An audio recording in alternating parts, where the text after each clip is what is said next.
सध्या बाजारात साखरेचा दर हा प्रति क्विंटल 4,000 रुपयांपर्यंत आहे। त्यामुळे केंद्र सरकारच्या सहकार विभाग व अन्य नागरी पुरवठा मंत्रालयाने तातडीने चौकशी करावी, तसेच संबंधित साखर कारखाने व व्यापारी यांच्यावर त्वरित कारवाई करावी, अशी मागणी माजी खासदार राजू शेट्टी यांनी केंद्रीय सहकार मंत्री अमित शहा व केंद्रीय अन्न नागरी पुरवठा मंत्री प्रल्हाद जोशी यांच्याकडे लेखी पत्राद्वारे केली आहे। फळ खाऊन झाल्यावर त्याची साल कचरा म्हणून फेकण्यात येते, मात्र या सालीपासून विश्वेश्वराय राष्ट्रीय अभियांत्रिकी संस्थेच्या केमिकल इंजिनिअरिंगच्या प्राध्यापकांनी बायोब्युटॅनॉल तयार केलंय। या बायोब्युटॅनॉलचा उपयोग इंधनात इथेनॉलला पर्याय म्हणून केल्यावर प्रदूषण टाळता येणार आहे असं शक्य आहे। भारत सरकारची ॲग्रिस्टॅक संकल्पना राज्यात राबवण्याचा निर्णय शासनाने घेतलाय। या संकल्पनेनुसार शेतकऱ्यांसाठी 3 पायाभूत माहिती संच तयार करण्यात येणार आहे। यासाठी शेतकऱ्यांना स्वतःचा ओळख क्रमांक देखील मिळणार आहे।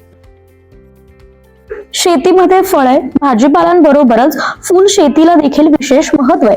जागतिकीकरणामुळे विविध फुलांना मागणी वाढत असून बाजारपेठेच्या सुगंधी आणि शोभिवंत फुलांच्या मागणीनुसार राष्ट्रीय पुष्प संशोधन संचालनालयाच्या वतीने गेल्या 15 वर्षात 25 फुलांचे नवीन वाण शेतकऱ्यांसाठी उपलब्ध करून दिले।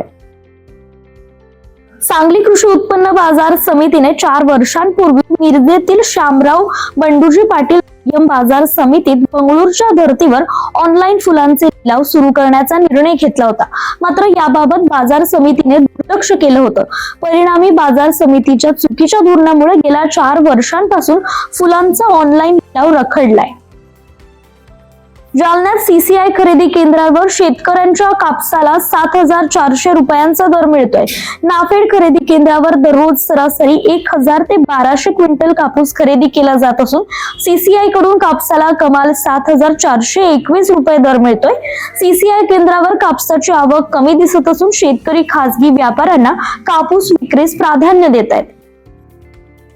ऊस तोडणी मजूर, मुकादम व वाहतूक कंत्राटदार यांच्याकडून ऊस तोडणी करताना शेतकऱ्यांकडून रोख पैशांसह इतर बाबींची मागणी केल्याच्या तक्रारी ऊस उत्पादकांकडून येत आहेत।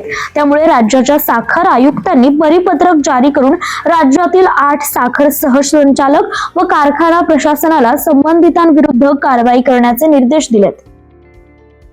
देशातील बाजारात सोयाबीनच्या भावात पुन्हा 100 ते 200 रुपयांपर्यंत नरमाई आली आहे। सोयाबीनचा भाव मागील 3 दिवसांमध्ये सध्या 3,900 ते 4,100 रुपयांच्या दरम्यान आहे। तर सोयाबीनची खरेदी खूपच धीम्या गतीने होतीये। आतापर्यंत राज्यात केवळ 1.25 लाख टनांची खरेदी झाली आहे। सोयाबीनचा भाव चालू हंगामात सुरुवातीपासूनच कमी आहे, त्यामुळे शेतकऱ्यांना बाजारात साधा हमीभाव देखील मिळत नाहीये।